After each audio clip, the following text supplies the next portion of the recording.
धन्यवाद सर। अब तो लगता है डिप्लोमेसी वाला काउंटर बंद कर देना चाहिए, क्योंकि अब उसकी कोई उपयोगिता तो इस दुनिया में रह नहीं गई।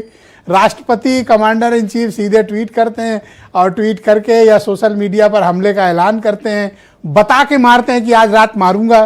तो अब सर डिप्लोमेसी की तो कोई जगह दुनिया में बची नहीं सर, ये वाला काउंटर तो बंद हो जाना चाहिए।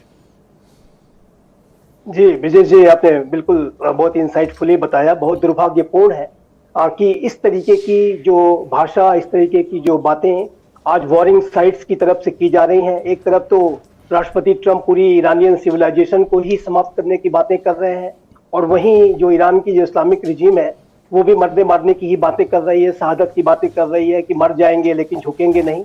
और ये जो पूरी स्थिति है वो एक स्टेलमेट को उसने बना करके रखा हुआ है, और यदि इसी तरीके का अप्रोच दोनों ही पक्ष उस पर कायम रहे तो मैं इस युद्ध के एक बहुत ही भारी और भीषण जो एस्केलेशन है उसको मैं देखता हूँ।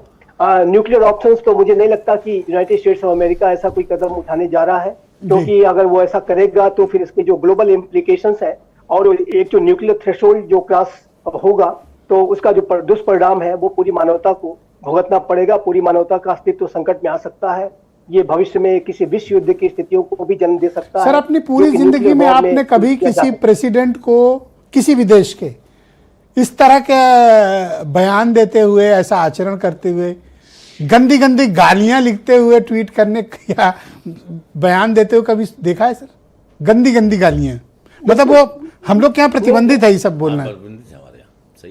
जी जी, नहीं देखा और ये इसीलिए मैंने कहा कि बहुत ही दुर्भाग्यपूर्ण है कि इस तरीके की भाषा का इस्तेमाल किया जा रहा है। बिल्कुल एक्सट्रीम, जैसे आपने स्वयं कहा विजय जी की डिप्लोमेसी तो ऐसा लगता है कि बिल्कुल साइड लाइन में चली गई है, और सारे जो एक्सट्रीम पोजीशंस हैं उसी के ऊपर जाकर के जो नेता है वो बातचीत कर रहे हैं। डिप्लोमेटिक जो नुआंसेस हुआ करते थे, डिप्लोमेटिक जो लैंग्वेज हुआ करती थी, ऐसा लगता है कि उसको लोगों ने बिल्कुल किनारे कर दिया है। तो ये बहुत दुखद है, और इस तरीके की अगर स्थितियां बनी रही तो ये पूरी मानवता को बड़े संकट में डाल सकता है। लेकिन इतना कहने के बाद विजय जी एक बात मैं अवश्य कहना चाहता हूं कि ईरान की जो इस्लामिक रिजीम है उसको भी अपने जो अप्रोचेस में बदलाव लाने के बारे में विचार करना चाहिए। ठीक है, फाइट आपने अच्छी दी है, आगे भी देंगे, मुझे इसका पूरा विश्वास है कि ईरान की जो इस्लामिक रिजीम है 47 ईयर्स से उसने अपने स्ट्रक्चर्स डेवलप किए हैं, डिसेंट्रलाइज्ड डिफेंस प्लानिंग की है, और अपने 31 प्रोविंसेस। सर एक सवाल है मेरा आपसे, और मैं